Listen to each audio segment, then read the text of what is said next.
Yo, what's going on, people? It's your boy Huncho, back at you with the Throwback case. So before we get into the video, I just want to say that Case's season 2 is going to be back in about 2 to 3 weeks from today, and we'll be taking a look at a Breaking Bad inspired murder case to start the series off. Next week, I've got a special one-off story video about gun number 6 as well, so keep on the lookout for that. So with that being said, let's jump into the case. So Boogie B, or Boogie Bando, is a UK drill rapper who represents OFB. Although Boogie B is well known in the drill scene, he's in fact only officially released one song on YouTube, that being Brocket, which features Cash, YS, Double L's and Bando K. So for you guys who are a bit confused about what's going on, you might be asking yourself, well, how is Boogie B so known in the UK drill scene if he's only released one song? Well, it would be fellow OFB rappers like Bando K, Double L's and SJ who would give him multiple shout-outs on different songs, some of which are even the most viewed UK drill songs of all time.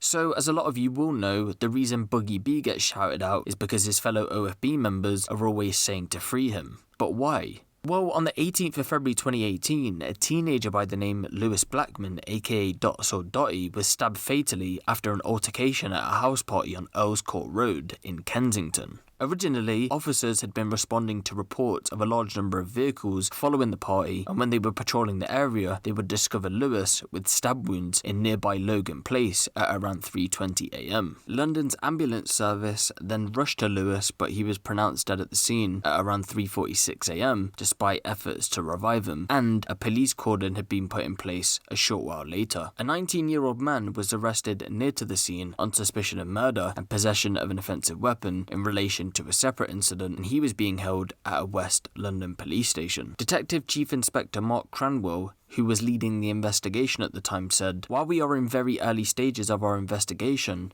we know there was a party at an address nearby on Earls Court Road around the time of this incident. We are still working to establish any link, but it does mean the area would have been busy with vehicles and pedestrians at this time. I want to hear from anyone who was in the area. Did you witness an altercation? Every fragment of information is beneficial to our investigation, and I would urge anyone who may know something to contact police immediately." A day later, witnesses would go on to tell reporters that a gang of about 8 youths armed with sticks shouted, "Let's chase him," before Lewis was stabbed. On the same day, a post-mortem examination was held and gave the cause of death as stab wounds to the chest, and the 19-year-old man who was arrested close to the scene had been released under investigation. Then, 3 days later, the police would put out an appeal for people to get in contact with them urgently regarding the incident. 9 days after the stabbing had taken place on the 27th of February 2018, police would go on and arrest 5 people. The 5 males, all aged 16 and 17, were arrested on suspicion of murder at addresses in North and East London, and they had all remained in police custody. DCI Mark Cranwell would then go on to say this: "My team have made 5 arrests this morning, and while this represents significant progress, this remains an ongoing investigation. Our inquiries have established that Lewis may have attended a party at an address in Earls Court Road at the junction with Logan Place. Were you at that party? Did you take any pictures or film while you were there? If so, please get in contact with the police. I would also appeal to anyone who was in the area at around 2 AM that morning, specifically motorist or cyclist, who may have dashcam or helmet cam footage. This could help us establish the exact sequence of events leading up to Lewis's murder." A day later, police would go on to charge 2 16-year-old boys and a 17-year-old boy in relation to the murder and further charges of violent disorder, and they were to appear at Croydon Magistrates Court on the 1st of March 2018. The other 2, who had been arrested with the group of 5, had been released from custody, one of them released on bail and the other one was released under investigation. Then, on the 1st of March 2018, the 3 teenagers would make an appearance at Croydon Magistrates Court, charged with Lewis Blackman's murder and a further charge of violent disorder. After this brief hearing, they were remanded into custody and were due to appear at the Old Bailey for a further court hearing on the 5th of March 2018. Then on that date, the trio would appear at the Old Bailey, they would confirm their names, and Judge Wendy Joseph QC set a plea and case management hearing for May the 21st, 2018, and a trial date was set for the 13th of August 2018, which was to last for about 4 weeks. All three were then remanded into custody. On the same day, that being the 5th of March 2018, a fourth 16-year-old boy would be arrested on suspicion of murder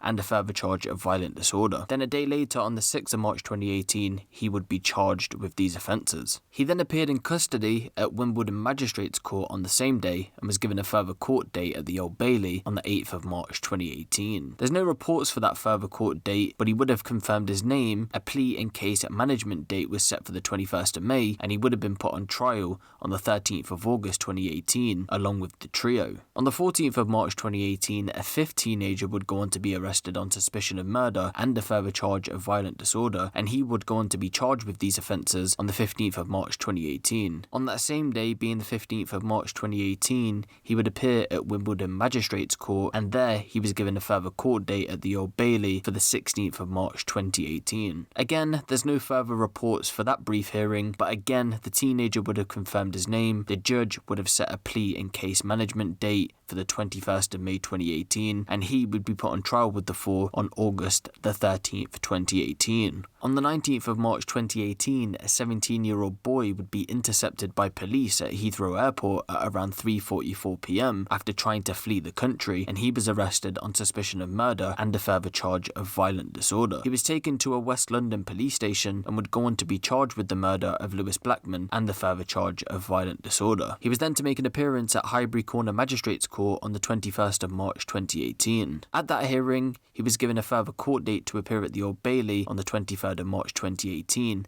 and at that hearing it was heard that although not accused of brandishing a knife himself, he was alleged to have stood by and egged on the others to knife Lewis. The judge then gave him a plea in case management date for the 21st of May, and the trial date was now moved to the 10th of September 2018, with it now expected to last 2 months. After this, the youth was remanded into custody. On the 23rd of April 2018, a seventh teenager, a 17-year-old boy, was arrested on suspicion of murder and a further charge of violent disorder, and he was then charged on the 24th of April 2018 and appeared at the Old Bailey. The judge had set a plea in case management hearing for the 21st of May 2018, and he was to stand on trial with the other 6 on the 10th of September 2018. Prosecutor William Elman Jones said, "The prosecution's case is that this 17-year-old suspect is one of those who inflicted stab wounds on the deceased." After this brief hearing, the youth was remanded into custody. So to round up, 7 teenagers would be standing on trial on September the 10th, 2018 for the murder of Lewis Blackman, and all 7 were charged with murder and a further charge of violent disorder. So on the 21st of May 2018, at that plea in case management hearing, all denied charges brought against them, and the trial was to go ahead for the 10th of September 2018. At some point after this date, one of the 7, at this current time I'm unsure because reports don't make it clear, but one of those had the charges dropped against him. So after being postponed by 2 days, the trial would take place on the 12th of September 2018, and here it was heard that Lewis had been hunted down and murdered by armed teenagers after trying to gatecrash a 16th birthday party advertised over Snapchat. Lewis was part of a group of 10 men who turned up uninvited to the party, which was rented through Airbnb the day before on the 17th of February 2018. Jurors heard that the birthday girl wanted to invite around 50 people, including girls she knew from school and boys she knew via social media. Prosecutor Oliver Glasgow QC said she had been particularly careful to avoid inviting any boys from Camden, since she was aware that there was a history between boys from Hackney and the boys from Camden. He would go on to say the evening was to be celebrated, an opportunity for her and her friends to get together, to have fun and to enjoy themselves. However, that was not meant to be. The court was told just hours after the party started, Lewis, who was from Camden and neither invited nor friends with any of the guests, had turned up with his group and tried to force their way inside at around 3 a.m. It was heard that the group had caused damage inside the flat, leading to some of the guests fleeing in fear over a back wall. CCTV cameras then captured Lewis's group being chased through Earl's Court by a number of people inside. Mr. Glasgow would go on to say, both groups, it seems, had come prepared for the possibility of a confrontation. The court heard that Lewis was carrying a knife whilst one of his friends was armed with a firearm of some sort, and jurors jurors were also told that several of the people who had chased Lewis's group were armed with blades. Mr. Glasgow said, during the course of the chase, Lewis Blackman turned around to face his pursuers and initially started to go towards them, but doubtless realizing the perilous situation in which he now found himself. Isolated from his friends and facing a large group of armed men, he turned round and tried to escape. He did not get away. He was stabbed, he fell to the floor, and he was then set upon. The brutality of the attack, which saw him stabbed in total 14 times as he lay defenseless on the ground, is truly shocking. But what is perhaps even more disturbing is the apparent celebration that his killers enjoyed after he had been fatally wounded, and the calm and carefree manner in which they walked away and left the area of Earl's Court. Mr. Glasgow would go on to say that nothing Lewis and his group did to frighten or offend any of the guests could excuse the murderous attack upon him. And he said none of the defendants was in any danger, and the only reason there was bloodshed that night is because the defendants regarded the attendance and behaviour of Lewis Blackman as needing to be met with violence. At a later court date, the jury in the trial was shown CCTV footage of the incident. Prosecutor Oliver Glasgow QC described to the jury that a number of men could be seen in the footage being part of the chase and the alleged attack. He said, "You can see the glint of the knife from the stabbing. You see 4 or 5 stab wounds from one defendant, then another. You see several stabbing motions, then another defendant where we can see something glint in his right hand. Then the group run away. A friend of Lewis Blackman comes into view raising his right arm and goes to his friend." At a later court date, one of the 16-year-old defendants, who I do believe is Boogie B, would give evidence in court claiming that Lewis had been stabbed as the result of him getting his chain and mobile phone robbed, and he was trying to get it back. Given evidence, he claimed he snatched a blade from one of the other guests and gave chase in the flat's hallway. He told jurors that the phone was a joint Christmas and birthday present from his mother, which she was still paying for, whilst the silver chain and crucifix was handed to him by his father on the only occasion they ever met. The Old Bailey had then heard that Boogie B was stranded in the hallway as terrified guests had fled past him. Lewis was then said to have roughed up Boogie B by holding him up against a wall by the scruff of his coat, and then had slashed his arm after snatching the chain. After wandering back inside the flat after the gate crashers had left, Boogie B recalls the panic as other guests had scrambled over the back wall to escape. As he walked out the front, determined to get his stuff back, he said someone shouted they went that way, and 2 or 3 guests outside he didn't know had taken knives out. Asked why he grabbed one of them, he said, "I knew I was going into Logan Place and they had weapons and I had nothing to defend myself with at all." He added, "I was angry and upset, but it was more about getting my things back, especially my chain, because my dad gave it to me when I met him for the first time." Once he caught up with Lewis, CCTV footage shows Boogie B swinging and plunging his knife into Lewis's back before he falls on the floor. But Boogie B had told jurors he didn't know if he had stabbed him and could not recall who else was chasing after the victim with him. Oliver Glasgow asked him, "So, when you ran back, you say having got your chain from Lewis Blackman, did you know if he'd been stabbed?" He then responds, "I'm not sure," adding that he thought the victim had merely been beaten up. Mr. Glasgow had followed up, "As far as you were aware, he might be okay," and he answered, "No, I just didn't know." Jurors were shown footage from an officer's body-worn video of one of the 17-year-olds being arrested at Westfield Shopping Centre in Boxing Day of 2017 for having a huge combat knife. Boogie B can be heard bragging to an officer, "It's because we're from the streets." Mr. Glasgow had challenged Boogie B, suggesting he and his friends were in foreign territory and worried about people you might bump into. He went on to say, "That's why you and your friends carry knives when you go out of your area, in case you end up bumping into people you don't like or don't know." He added, "And that's why when all this kicks off, more than half of your group runs down Logan Place where they brandish knives. They have got knives with them because they went out that evening with a knife,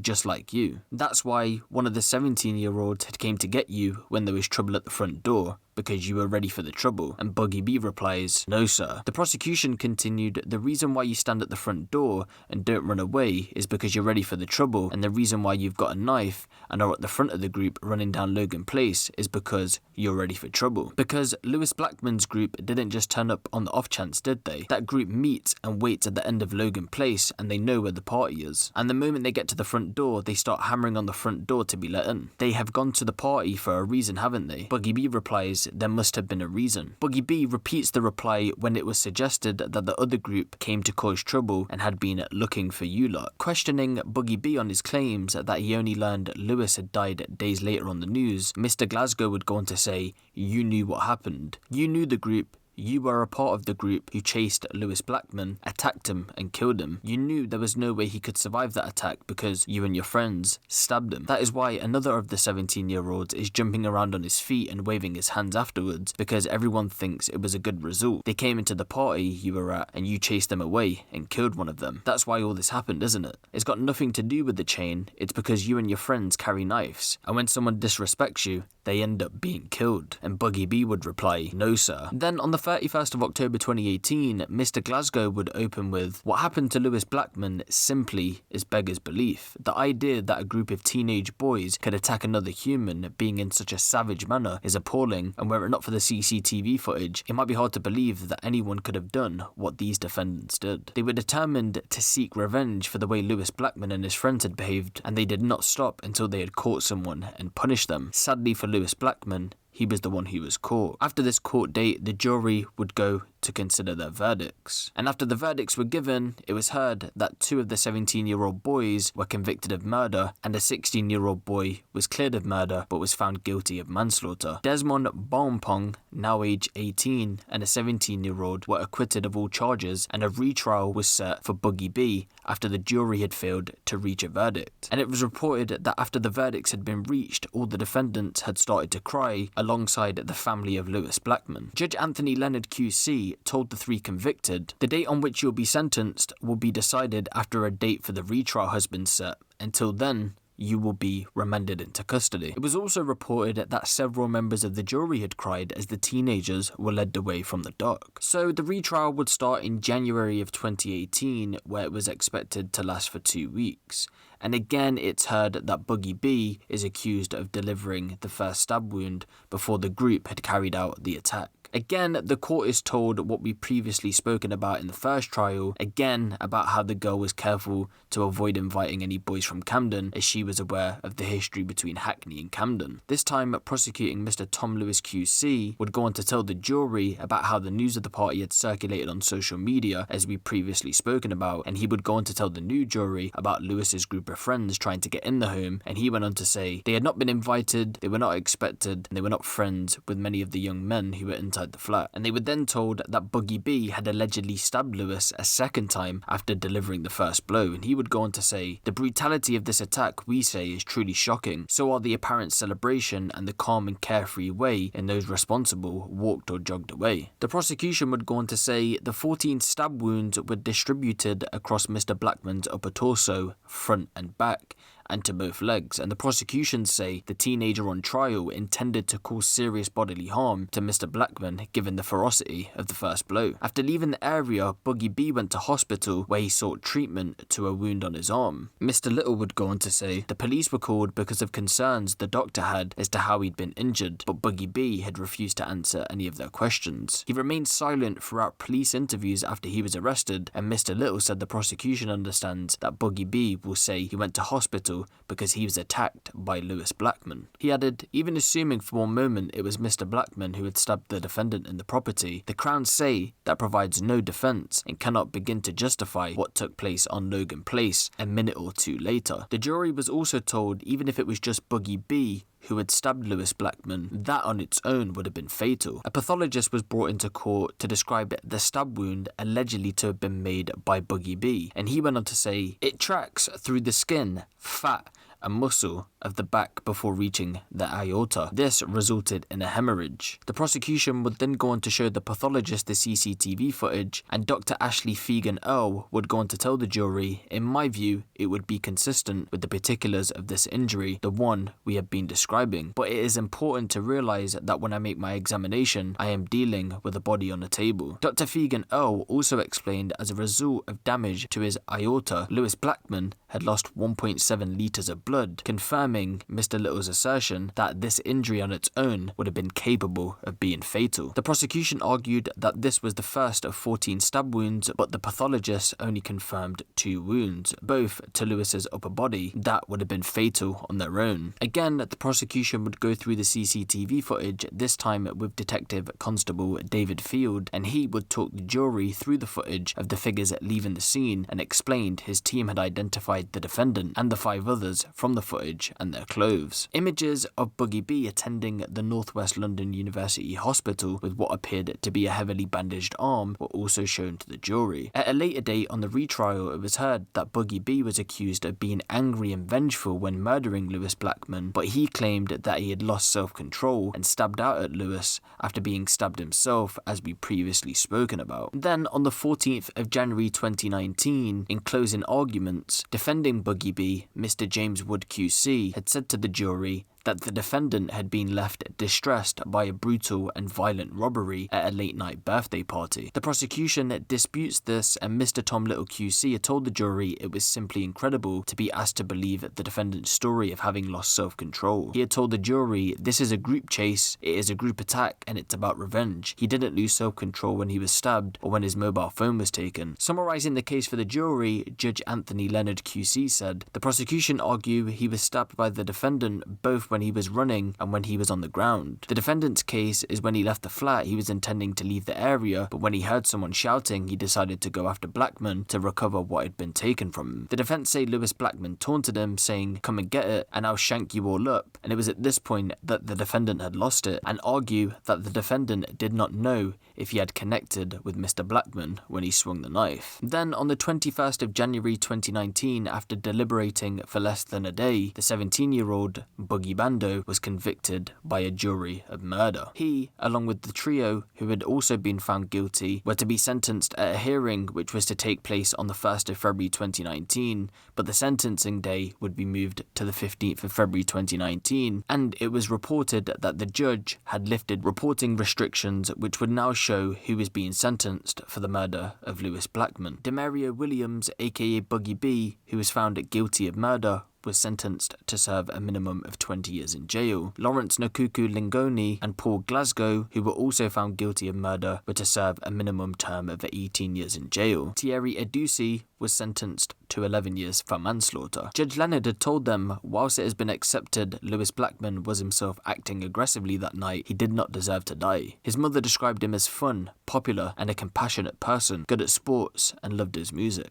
It's hard to comprehend the savagery so plain to see in the CCTV footage that was meted out by 16-year-olds. He told the three that were convicted of murder they would be looking at minimum terms in excess of 27 years had they been over 18. And that is the Boogie B throwback case. Now, I know there's rumours circulating that Boogie B had won his appeal, and as it currently stands, according to the law pages, it doesn't look like that's the case, and it still looks like Boogie B will be released in 2039. Now again, the website might have not been updated yet, but as it stands, according to the law pages, an appeal hasn't actually been processed or won just yet. But again, that could be wrong, and he might have won an appeal, but as it stands right now, I can't 100% confirm if he has won an appeal, and in fact, if any years have been taken off. And I just want to take this time out because in this case, Lewis Blackman did go on to lose his life, and I do want to say rest in peace to Lewis, and my condolences are with this family. But let me know what you guys think of this in the comment section below. Give the video a little like, and if you want the latest drill, street and music news out of the UK, be sure to hit the subscribe button and the notification bell. It's been your boy Huncho,